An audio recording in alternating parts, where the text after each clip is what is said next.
सुनते हैं। तो मेहमान नवाजी की सुन्नतें और आदाब इंशाल्लाह आज सुनेंगे। 8 फरामीन मुस्तफ़ा सल्लल्लाहु अलैहि वसल्लम। जो अल्लाह पाक और क़यामत पर ईमान रखता है उसे चाहिए कि मेहमान का एहतराम करे। मुफ्ती अहमद यार खान नईमी इस हदीस से पाक के तहत फरमाते हैं कि मेहमान का एहतराम ये है कि उससे खंदा पेशानी से मिले, मुस्कुरा कर अच्छी तरह मिले, उसके लिए खाना और दूसरी खिदमत का इंतज़ाम करे, हत्तल इम्कान अपने हाथ से उसकी खिदमत करे। जो अल्लाह पाक और क़यामत पर ईमान रखता है उसे चाहिए कि मेहमान को ईज़ा ना दे। जब कोई मेहमान किसी के यहाँ आता है तो अपना रिस्क लेकर आता है, और जब यहाँ से जाता है तो साहिब खाना यानी घर वाले के गुनाह बख्शे जाने का सबब होता है।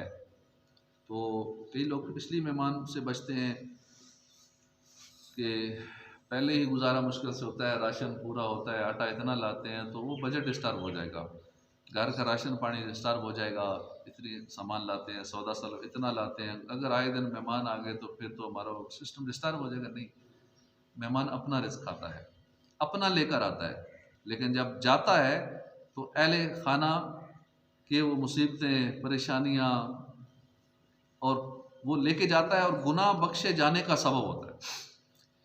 जिसने नमाज कायम की, ज़कात अदा की, हज अदा किया, रमज़ान के रोज़े रखे और मेहमान की मेहमान नवाजी की, वो जन्नत में दाखिल होगा। जो शख्स बावजूद कुदरत मेहमान नवाजी नहीं करता उसमें भलाई नहीं है। आदमी की कम अक्ली है कि वो अपने मेहमान से खिदमत ले। सुन्नत यह है कि आदमी मेहमान को दरवाजे तक रुखसत करने जाए।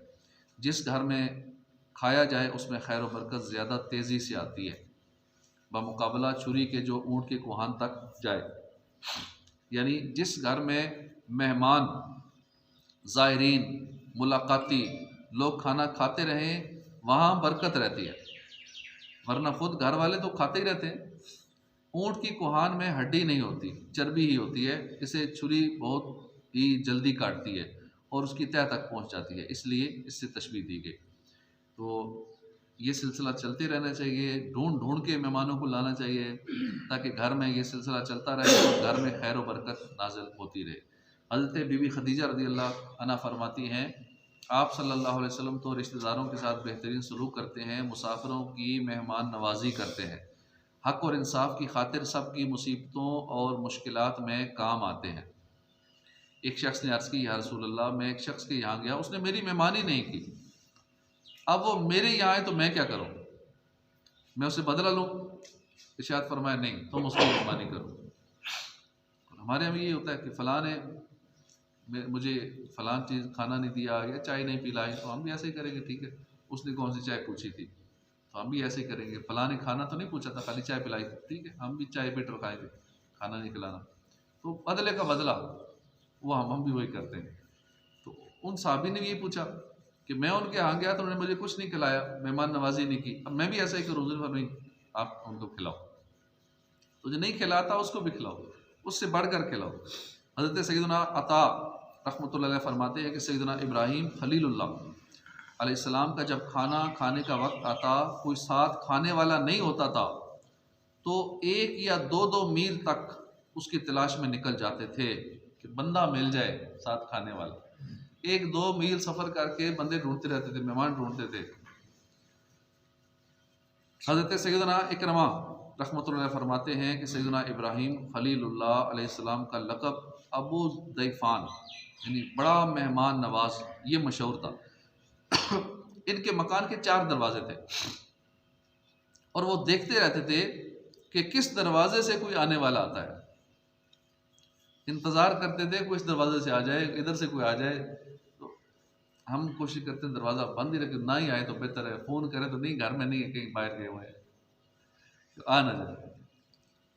तो बहुत जगह में ये बहुत देखा है, उस गाँव देहातों में तो फिर ये सिस्टम अभी तक चल रहा है मेहमान नवाजी का, लेकिन शहरों में देखा गया है कि लोग बहुत बचते हैं इस चीज़ से, इसलिए परेशानियाँ, तंग दस्तियाँ भी घर में आती हैं, बीमारियाँ आती हैं।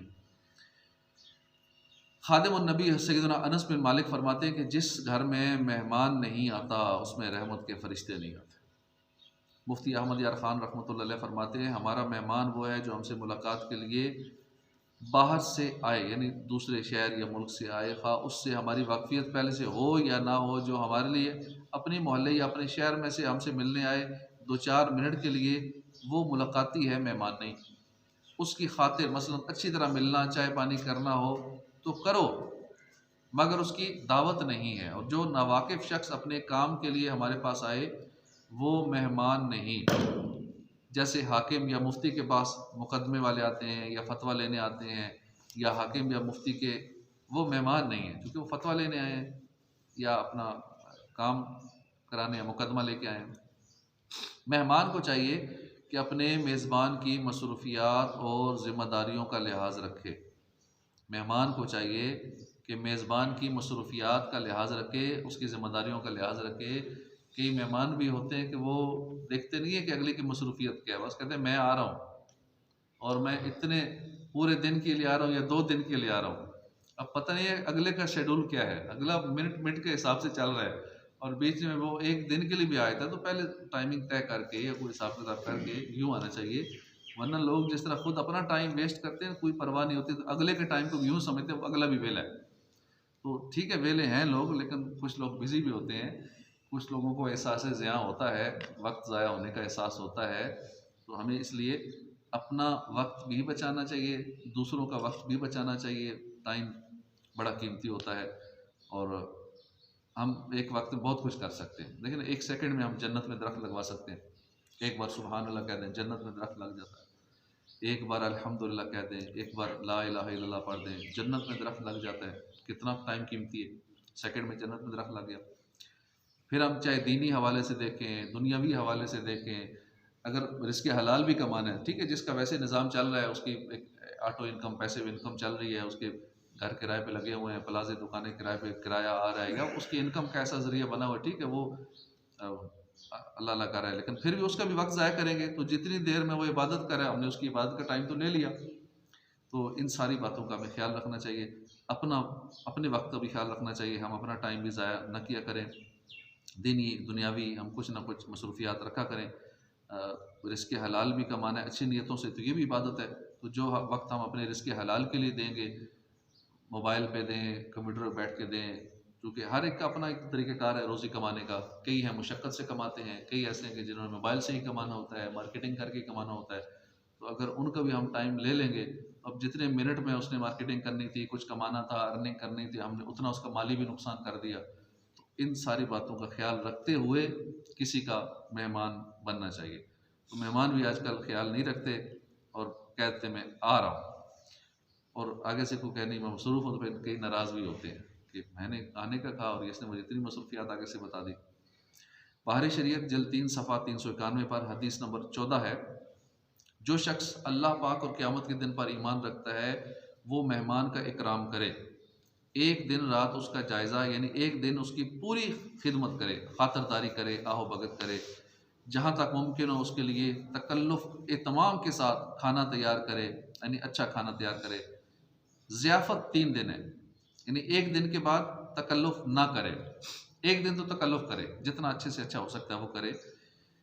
इसके बाद तकल्लुफ़ ना करे, जो हाज़िर हो वही पेश कर दे। और 3 दिन के बाद फिर सदका है। मेहमान के लिए हलाल नहीं है कि इसके यहाँ ठहरा रहे, यानी मेज़बान को हरज में डाल दे। मजबूरन किसी के यहाँ जाना हो तो 3 दिन, अब जितना भी करीबी है, जितना भी करीबी रिश्तेदार है, तो कोशिश करें ज़्यादा से ज़्यादा 3 दिन। अब उससे हम ज़्यादा रहेंगे तो अब अगला आजमाइश में आ सकता है। जब आपके पास आप किसी के पास बतौर मेहमान जाएं, तो मुनासिब है कि अच्छी अच्छी नीयतों के साथ हस्ब हैसियत मेज़बान या उसके बच्चों के लिए तोहफे लेते जाएं। और ये हमें आदत बनानी चाहिए कि अगर हमें कोई देता है, हम कम से कम उतना, वरना उससे बढ़ के दें। बास लोगों की आदत होती है बस सिर्फ खिदमत करवाना, सिर्फ लेना, तो ज़िंदगी में ओवरऑल ये चीज़ नुकसानदेह हो जाती है। अपने बच्चों की भी ऐसी तरबियत करनी चाहिए कि हम एहसान करने वाले बने, हम देने वाले बने, हम लेने पे नज़र ना हो, कोई हमें दे ना दे उसकी परवाह ना रखें, बस सिर्फ हम देते रहें। ये आदत पड़ गई हमारी भी, हमारे बच्चों की, तो इंशाल्लाह खुशहाल रहेंगे। और इसमें जो एक लुत्फ़ व सुरूर है देने में, एक सुकून है, एक मज़ा है, और फिर देने वाले को अल्लाह भी फिर बेहिसाब देता है। तो इसलिए हम ये देने वाली आदत बनाएं, और अगर कोई एहसान कर दे, हमें कोई दे दे, तो फिर हम नियत करें मैंने इसे बढ़ के देना है। तो ये होना चाहिए, बहुत अच्छी आदत है, इसका फ़ायदा बहुत होता है। हज़रत अल्लामा मौलाना मुफ्ती अमजद अली आज़मी, मुफ्ती अमजद अली आज़मी रहमतुल्लाह अलैह फरमाते हैं, मेहमान को 4 बातें ज़रूरी हैं, जहाँ बिठाया जाए वहीं बैठे, जो उसके सामने पेश किया जाए उस पर खुश हो। ये ना हो के कहने लगे कि इससे अच्छा तो मैं अपने घर पर खाया, जो मैं अपने, ये तो मैं अपने घर में भी खाया करता हूँ, या इसी तरह के दूसरे अल्फाज कहे, किसने वही पका दिए जो मैं घर में खाता रहता हूँ। इतराज़ न करें, जो दे दिया अगले ने बस चुप करके उसी पे गुजारा चलाए। बग़ैर इजाज़त साहिब खाना वहाँ से ना उठे, मेज़बान से इजाज़त लिए बगैर, कि बिठाया एक कमरे में तो अब मेहमान घूमता रहे बाकी कमरों में भी सारे घर की छानबीन करता रहे, क्योंकि आदत होती है। जब वहाँ से जाए उसके लिए दुआ करें।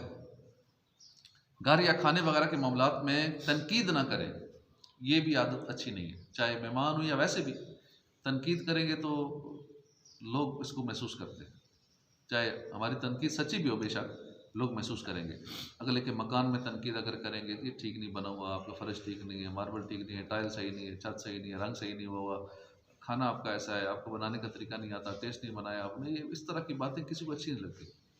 तारीफ़ अच्छी लगती है, हर इंसान को उसकी जायज़ तारीफ़ करे ना तो अगला दिल खुश हो जाता है थोड़ा। तो तनकीद नहीं करनी चाहिए।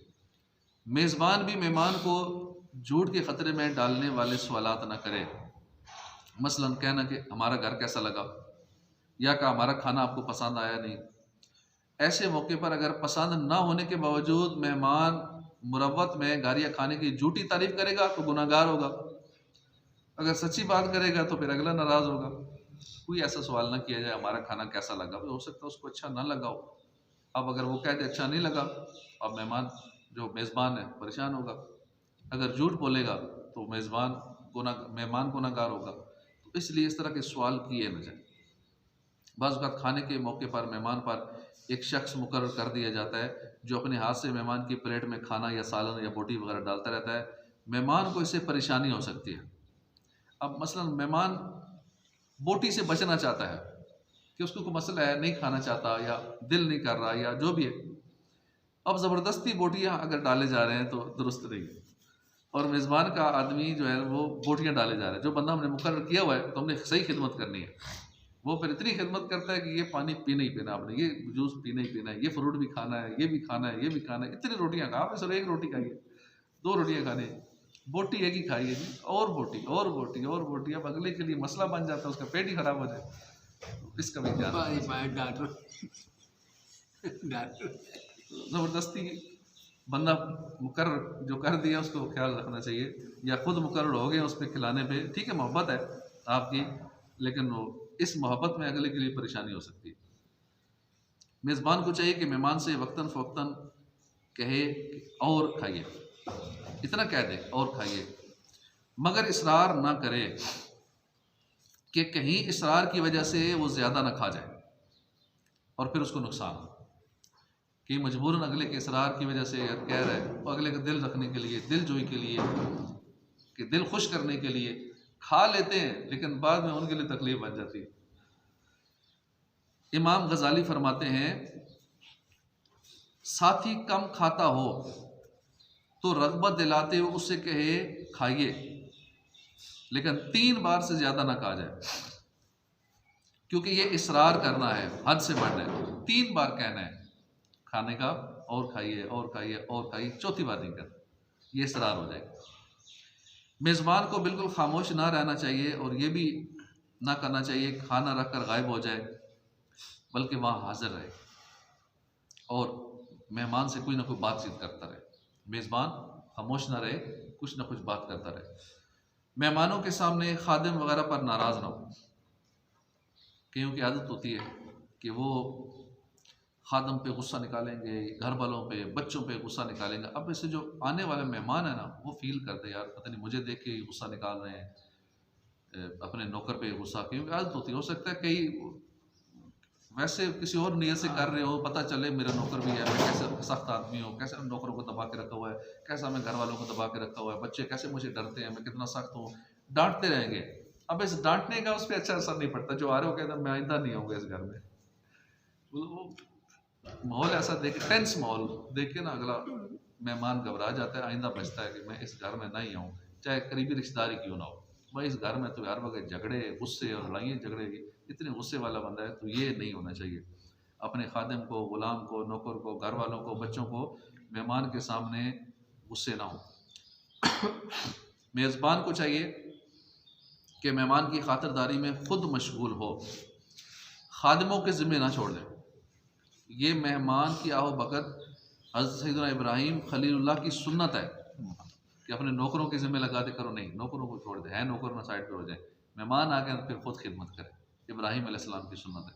जो शख्स अपने मुसलमान भाइयों के साथ खाता है उसे उससे क़यामत में उस खाने का हिसाब नहीं होगा। मेहमान के साथ, एक तो रमज़ान में हम जो कुछ खाते हैं ना सहरी इफ्तारी में, इसका हिसाब नहीं है, और दूसरा वो खाना रमज़ान के अलावा कि जो हम मेहमान के साथ बैठ के खाते हैं उसका हिसाब नहीं है। तो इसलिए भी कई लोग मेहमान के साथ खाते हैं कि चलो अकेले खाएंगे तो एक एक नवाले का हिसाब देना पड़ेगा, लेकिन जब साथ मेहमान बैठा होगा ना फिर कोई हिसाब नहीं, फिर जितना भी खा जाए। इमाम गजाली फरमाते हैं कि जो शख्स कम खुराक हो, जब वो लोगों के साथ खाए तो कुछ देर बाद खाना शुरू करे, छोटे लुक़मे उठाए, आहिस्ता आहिस्ता खाए, ताकि आखिर तक लोगों के साथ वो लगा रहे। ऐसा नहीं कि पहले ख़त्म कर दे बैठ से, नहीं, वो आहिस्ता आहिस्ता छोटे छोटे लुक़मे मुँह हिलाता रहे, अगले को फील हो ये हमारे साथ है, खाना खा रहा है। अगर किसी ने इसलिए जल्दी से हाथ रोक लिया ताकि लोगों के दिलों में मकाम पैदा हो कि देखो कितना नेक आदमी है, भूख से कम खाने वाला है, तो अब फिर रियाकारी हो जाएगी, अज़ाब नार का हकदार हो जाए। ये शो करने के लिए कितना अच्छा नेक आदमी, कम खाता है, परहेजगार आदमी। अगर भूख से कुछ ज़्यादा इसलिए खा लिया कि मेहमान के साथ खा रहा है, और मालूम है कि अगर ये हाथ रोकेगा तो मेहमान भी शर्मा जाएगा, मेहमान भी सिर रोके ना खाएगा, तो इस सूरत में भी कुछ ज़्यादा खा लेने की इजाज़त है, जबकि इतनी ज़्यादती हो जिससे मैदा ख़राब ना हो या ज़्यादा ख़तरा ना बढ़ जाए। उस हिसाब से अल्लाह पाक हमें मेहमान नवाजी करने की तौफीक अता फ़रमाए, क्योंकि जिन घरों में लंगर चलता रहता है वहाँ खुशहाली रहती है। और अल्लाह वालों का ये मामूल था, गौसे पाक का लंगर जब दुनिया में थे तब भी चल रहा था, जब ज़ाहिरी पर्दा फरमा लिया अब भी लंगर गौसिया चल रहा है, उनके दरबार में भी चल रहा है, पूरी दुनिया में चल रहा है। दाता साहब का लंगर चल ही रहा है, ज़िंदगी में भी चल रहा था, अब भी चल रहा है, क़यामत तक चलता रहेगा। ज़रा मेरे सुन्नत देख लें कि आजकल तो चलो वो लंगर फैज़ान मदीना में, पहले ये लंगर नहीं था, पहले आपके घर में लंगर होता था। जो भी कुछ, चाहे आज से 30-40 साल पहले आपके घर में जो गया है ना, पूछते नहीं थे आपने खाना खाया नहीं खाना, बस खाने का टाइम है ना दस्तरखान लग जाता था, पूछते नहीं थे अगले से कि खाना लाए ना लाए। और बेशक सादा सा, बहुत चूँकि गुर्बत बहुत सी रहती है अमीर सुन्नत, इसलिए सादा सा खाली उबले हुए चावल दाल ये ज़्यादा चलता था, सादा सा खाना। तो घोड़े से पतलियां रोटियां दाल चढ़ने नहीं, वही रूटीन जा रही, वही देखा। तो जो भी हस्बे तौफीक हो, ये नहीं कि मैं अच्छा नहीं खिलाऊंगा तो लोग बातें करेंगे। जिस टाइम जाओ ना लाना लगियां लोगनियाँ, रोटी चलनी उसी, कमी नहीं हुई रोटी।